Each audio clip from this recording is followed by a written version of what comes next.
नमस्कार my dear students. मैं doctor Mahendra Singh Meena, सहायकाचार्य, राजकीय विधि महाविद्यालय कोटा यूट्यूब क्लासेस में आपका स्वागत करता हूं। जैसा कि आप जानते हैं कि हम भारतीय दंड संहिता में सेक्शन 107 का अध्ययन कर रहे हैं। कल हमने 107 सेक्शन के शुरुआत की थी। धारा 107 में दो स्पष्टीकरण बताए गए थे। पहला स्पष्टीकरण हम कल पढ़ चुके हैं, जो था कि जो कोई व्यक्ति जानबूझकर दुर्व्यवहार द्वारा या तात्विक तथ्य जिसे प्रकट करने के लिए आबद्ध है, जानबूझकर छिपाने द्वारा स्वेच्छा किसी बात का किया जाना कारित ये उपात्त करता है अथवा कारित उपात्त करने का प्रयत्न करता है, वह उस बात का किया जाना उकसाता है, कहा जाता है। आज हम स्पष्टीकरण 2 के बारे में पढ़ेंगे। स्पष्टीकरण 2 ये कहता है कि जो कोई या तो किसी कार्य के किए जाने से पूर्व या किए जाने के समय उस कार्य को किए जाने को सुकर बनाने के लिए कोई बात करता है और एतद द्वारा उसके किए जाने को सुकर बनाता है, वह उस कार्य के करने में सहायता करता है, यह कहा जाता है। इस संबंध में एक केस लॉ है, मोहन रेड्डी बनाम state of Andhra Pradesh, AIR 2010, supreme court, page number 327 के मामले में माननीय उच्चतम न्यायालय द्वारा यह प्रतिपादित किया गया है कि दुष्प्रेरण में किसी कार्य को करने के लिए किसी व्यक्ति की साक्ष्य सहायता करने या उसे उकसाने की मानसिक प्रक्रिया अंतर्वलित रहती है। दूसरा केस है संजय सिंह बनाम state of Madhya Pradesh, AIR 2002, supreme court, page number 1998 के मामले में अभियुक्त एवं मृतक के बीच झगड़ा था। अभियुक्त ने मृतक से कहा कि जा और मर जा, टू गो एंड डाई। यह अपने आप में दुष्प्रेरण नहीं है, इसके लिए आशय का होना आवश्यक है। यदि मृतक ऐसे झगड़े और शब्दों के प्रयोग के 2 दिन बाद आत्महत्या करता है तो इसे आत्महत्या का दुष्प्रेरण नहीं माना जाएगा, क्योंकि आत्महत्या का सीधा कारण वह झगड़ा नहीं रहा है। उकसाना से आप क्या समझते हो? उकसाना शब्दावली के अंतर्गत सामान्यतः लिखित अथवा मौखिक शब्द आते हैं जिनके माध्यम से किसी व्यक्ति को अपराध करने के लिए उत्प्रेरित किया जाता है। उदाहरण के तौर पर A ने B से कहा कि वह C को पीटे। इसमें A जो है वह दुष्प्रेरक का दायी है, इसमें दुष्प्रेरक का कथन मौखिक है।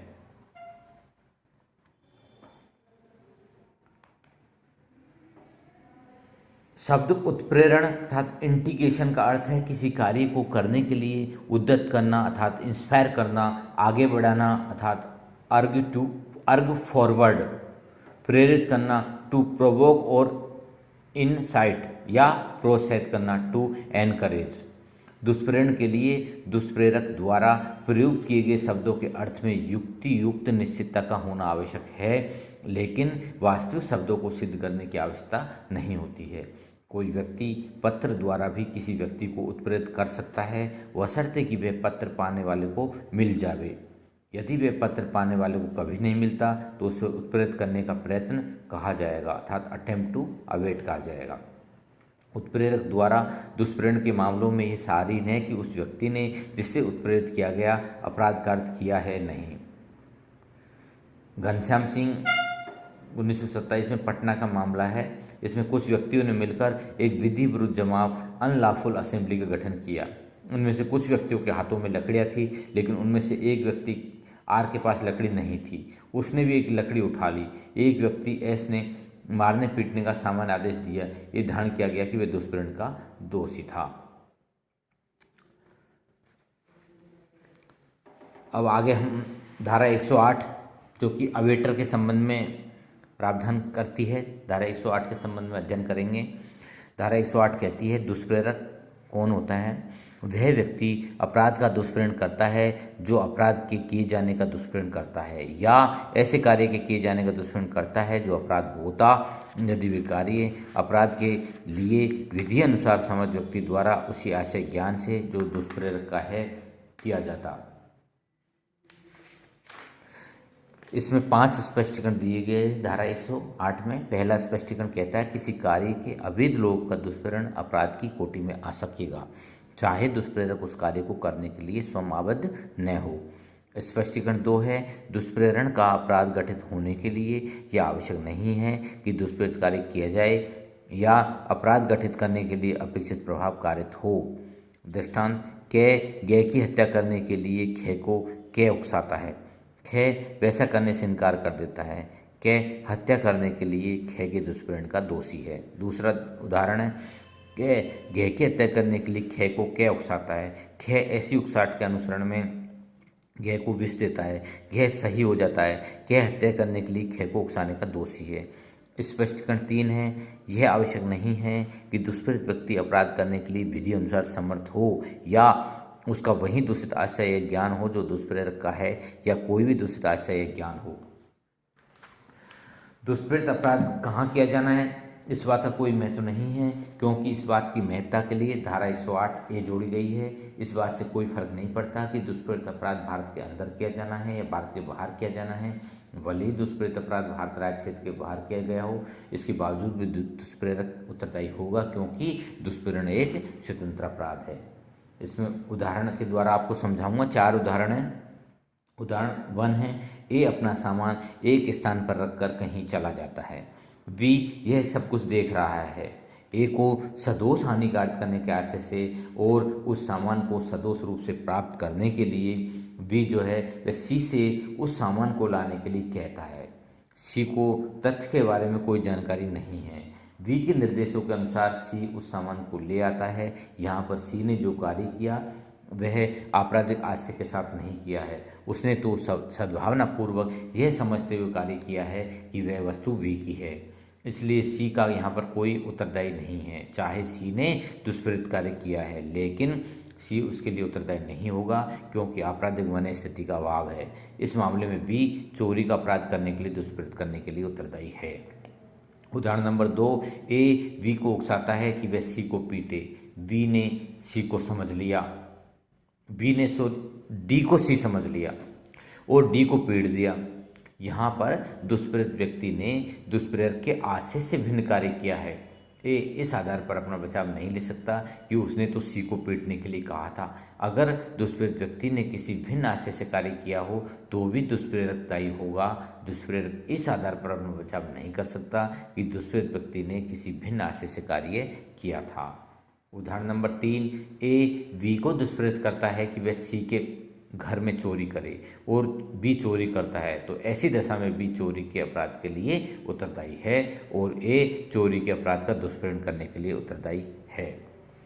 उदाहरण नंबर 4, ए बी को दुष्प्रेरित करता है कि वह सी के घर में चोरी करे। बी चोरी करता है, उसी समय सी वहां पर आ जाता है और बी व सी के मध्य झगड़ा हो जाता है तथा इस झगड़े के दौरान बी सी को गंभीर उपत्तिकार्त करता है। यहाँ पर बी चोरी एवं गंभीर उपत्तिकार्त करने के लिए उत्तरदायी है। यहाँ पर सी को गंभीर उपत्तिकार्त करने के विषय में ए का भी दायित्व होगा, भले ही उसने गंभीर उपत्तिकार्त करने के अपराध का दुष्प्रेरण नहीं किया, लेकिन दुष्प्रेरण किए जाने के समय दुष्प्रेरक एक सामान्य व्यक्ति की तरह कल्पना कर सकता था कि ऐसा कार्य करते समय अर्थात चोरी करते समय ऐसा अपराध भी हो सकता है। सिद्धांत क्या है? सिद्धांत इस बारे में, दुष्प्रेरक ऐसे किसी अन्य कार्य के लिए भी उत्तरदायी हो सकेगा यदि दुष्प्रेरण किए जाने के समय ऐसे कार्य का पूर्व ज्ञान हो सकता था। कभी कभी कार्य करने की सीमा बढ़ जाती है। इसमें 2-3 उदाहरण आपको बताऊंगा।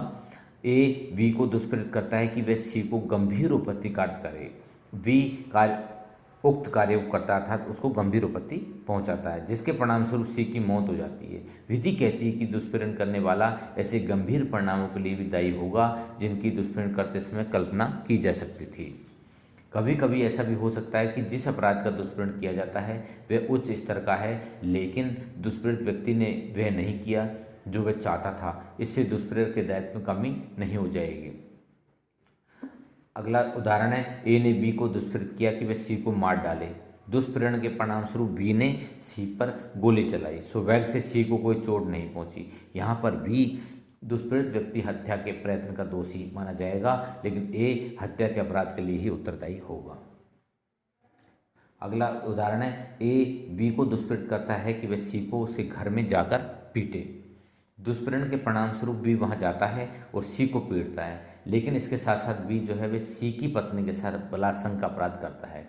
यहाँ पर बी गंभीर उपत्तिकार्त करने एवं बलात्संग के अपराध कार्य करने के लिए उत्तरदायी होगा, लेकिन इस मामले में ए का दायित्व पहले अपराध के लिए हो सकता है अर्थात गंभीर उपत्तिकार्त करने के लिए हो सकता है। दुष्प्रेरित व्यक्ति के द्वारा किए गए दूसरे अपराध के लिए नहीं होगा, क्योंकि दुष्प्रेरण किए जाने के समय ऐसे कार्य की पूर्व कल्पना नहीं की जा सकती थी। उन्हें ही दुष्प्रेरक के द्वारा किए गए दूसरे अपराध से दुष्प्रेरक अपराध का प्रत्यक्ष और अप्रत्यक्ष संबंध है। लिहाजा ए प्रथम अपराध के दुष्प्रेरण के लिए उत्तरदायी होगा, हालांकि बी दोनों अपराधों को करने के लिए उत्तरदायी होगा।